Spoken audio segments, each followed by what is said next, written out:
let's start with those VE Day celebrations, which saw the royal family on the Buckingham Palace balcony yesterday to mark the 80th anniversary of the end of the Second World War in Europe. I'm joined now by 5 Live presenter Matt Chorley and our Vogue Williams. Lovely to see you both. Welcome. Nice to see you. Really important day yesterday. It felt very special. And such a lovely day as well. A lovely day. Because 5 years ago it couldn't happen because of COVID. So although they had the flypast and things, there wasn't all the big crowds. So great to see all the big crowds outside Buckingham Palace and the flypast, and to hear all those stories. And to, there is the sense, each time it comes around 5 years when we have the big things, there are fewer people able to pass on those stories. So I was really lucky.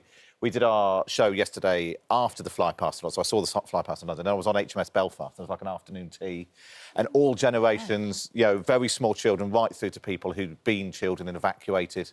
And I spoke to a veteran who was 17 when he joined up. As soon as he arrived in France, was taken as a prisoner of war. This amazing story, like a real privilege. We all speak to loads of people when we're doing our jobs, and sometimes you think, God, it's a privilege to be able to hear those stories and to hear them repeated again.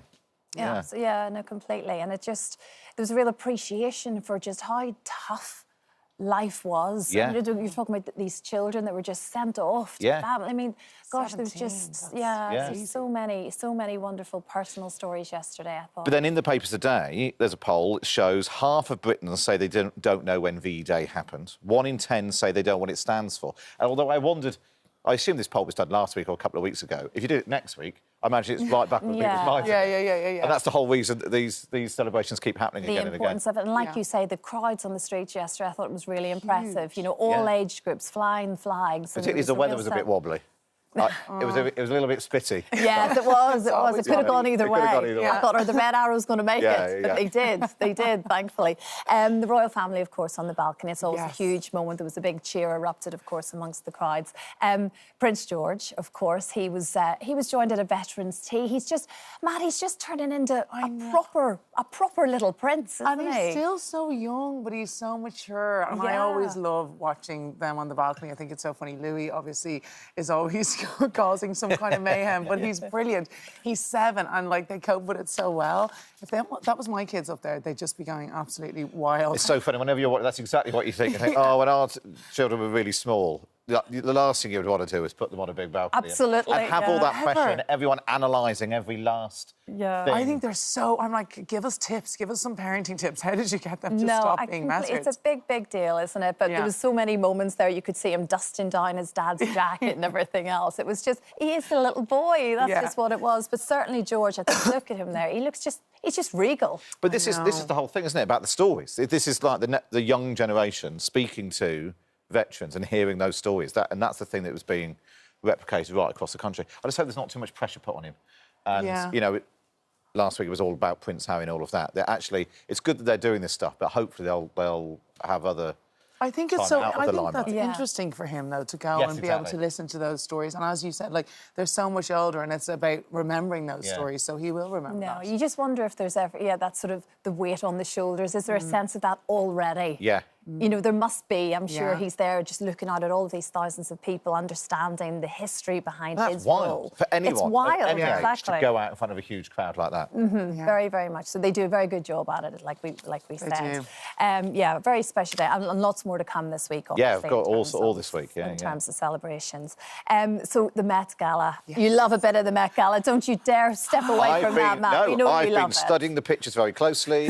I've got a lot of questions. It's amazing. It's this incredible, massive night, and everyone came out. All the stars want to... it's something that I will never even dream of getting to go to. It's $75,000 a ticket, by the way. What? Really? $75,000. And supposedly the food's awful. I'm just saying that there. I don't even want to go, OK? Sorry, you lost me at the food's awful. I don't want to go. I'm fine. Yeah, well, the guest list is Anna Wintour, isn't it? It's all very specific. She knows who she wants there. Exactly. And some people just don't get on the guest list. Supposedly she's fallen out with Naomi Campbell, so she was not present. And then she used to not like Kim Kardashian, who wasn't allowed to go for years, and then she made friends with her. So maybe if we all got in with Anna Wintour...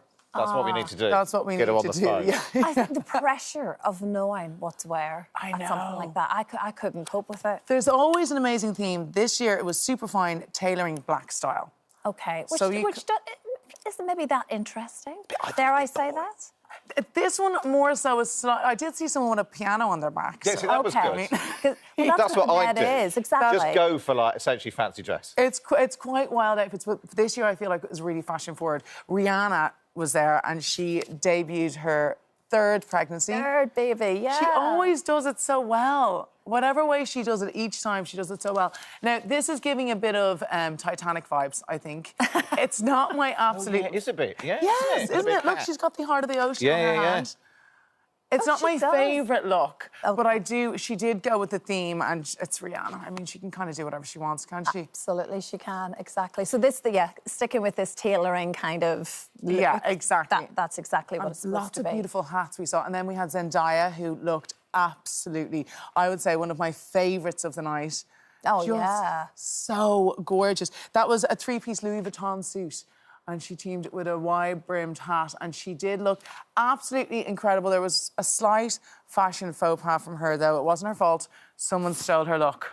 Oh. And she also looked amazing. So Anna Sawai. Oh, yeah. I know. That is really awkward. She's wearing Dior, but they both look so incredible. It's kind of hard to choose who's your favourite. She should have gone with the piano look, man. That's what she should have done. She needed to go a bit wilder. I mean, they both look absolutely incredible. Was it all a bit sensible and I know the theme was black. Yes. If I go shopping, go into men's shops, it's all black and beige and grey. There's no colour. I know. There was a fair bit of grey on the carpet. I'm not a fan of grey, but, I mean, some people looked amazing. Diana Ross. She literally brought the noise. Oh, this is what you want. Ross the boss. Look at that. She's 81. That's a hat. And she is like the best dressed there. She's got an 18-foot train on this dress. Oh, my God. And she has her kids' and grandkids' name on it. Oh, what? That is a workout, just walking with that. She is Met Gala to me, though. She is absolutely incredible. She needed 6 people to help her with that train. Imagine trying to drag that up the stairs. Yeah. It would be so heavy. She looks amazing. Not gonna happen. Yeah, she is. That's brilliant. And who else then? Another icon, Madonna. I mean, I'll never have a bad word said about Madonna ever. She's just, I just love her so much. And this is what's so clever about the guest list. There's something for everyone. You've got Zendaya, you've got Diana Ross, you've got Madonna. Yeah. Madonna's wearing She's wearing a white suit as well. I know. Listen, it's all about tailoring, and Tom Ford nails the tailoring, and she does look amazing. I mean, it does look good. And she had a pretend cigar with her, so she was kind of giving that gangster vibe, I suppose. Got you. Al Capone, maybe. What happens to them after this big red carpet? It's all very exclusive. Then they go into this party where the dinner costs a fortune. Yeah, and the dinner's not great. I've heard the dinner's not great. It's really interesting. How I would know, I don't know. But I've definitely heard celebrities talking about how there aren't that many toilets in the building. So there's big queues for the toilets. If you're in that get-up, you probably need a team of half a dozen people to get you in and out. Basically, it's all about arriving, loo, home. That's it. Kim Kardashian shows up and she's never worn a dress that is comfortable ever to the Met Gala. She cried at last year's Met Gala and had to go home because it was so bad. And she's done it again. Like, there's no way she can sit down in that. No. There's no movement really at all, is there? And she doesn't drink because she can't even go to the toilet when she goes to the Met Gala because she just can't get out of her outfits. That's just a form of torture, really, isn't it? That's not a night out. It's like medieval, this. She did look amazing last year. It was worth not drinking last year, but yeah, I always think that she just really pushes the boat out. But that's the only reason, isn't it? It's just to walk in and have your photo taken. What goes on inside is basically irrelevant. You might as well go in straight out the back door and home. Yeah, I think that it's not a really fun night. Anne Hathaway was there as well. I thought that she looked amazing. She had an incredible piece of jewellery on. It's from Bulgaria, which is just incredible. Now, she looks comfy. Yeah, she does. I'm very classy, but I just think it seems to lack. Diana Ross did it for me. I love it. That's what you want. We want to talk about, isn't it? Yeah, that's what we're all waiting for. People stay up to watch this. I nearly stayed up last night, only that I was here.